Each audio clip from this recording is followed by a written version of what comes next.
Vakar Polijā kaut kur pie Ščecinas apmēram mums apturēja ceļa policija. Tā pati, kas pārbauda, vai e-tolā mēs naudu maksājam, kā ieraudzīja, ka kemperis ar piekabi uzreiz momentā mūs nodzina malā, bet mums viss kārtībā, e-tola sistēma mums aplikācija palaista bija, viss kā vajag, nezinu kādus viņu tur parametrus pārbaudīja vēl, bet viss bija, nebija kur piesieties. Cik tālu?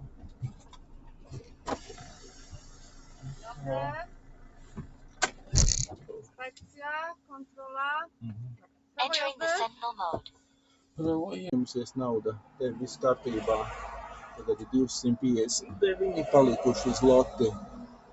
Ja gribēs svaru pārbaudīt, tas svaru mums arī viss kārtībā. Mums dokumenti ir sev parādki.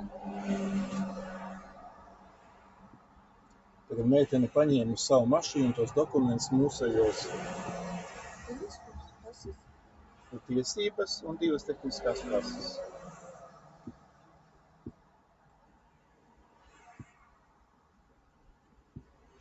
Tā kā es domāju, ka viņam nav kur piesieties.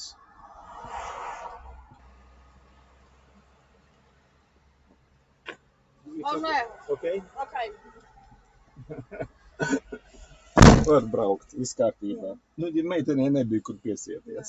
Varbūt viņa redzēja arī to, kad ir pievienots pie tā tur. To jau viņa redz Viņi to internetā. ir savā Jā. sistēmā. Urā, urā, mums viss kārtībā. Inspekcija Darogova pārbaudīja visu, un nebija pie kā piesieties. Mums ir viss kārtībā, un jā, dokumenti ir sev parādki. Labi. Brauc, lai viņi var nākamo ticīt. Jā.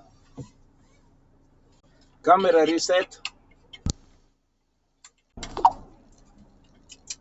Atceries pulksteni 13.27, 12.27. Jā.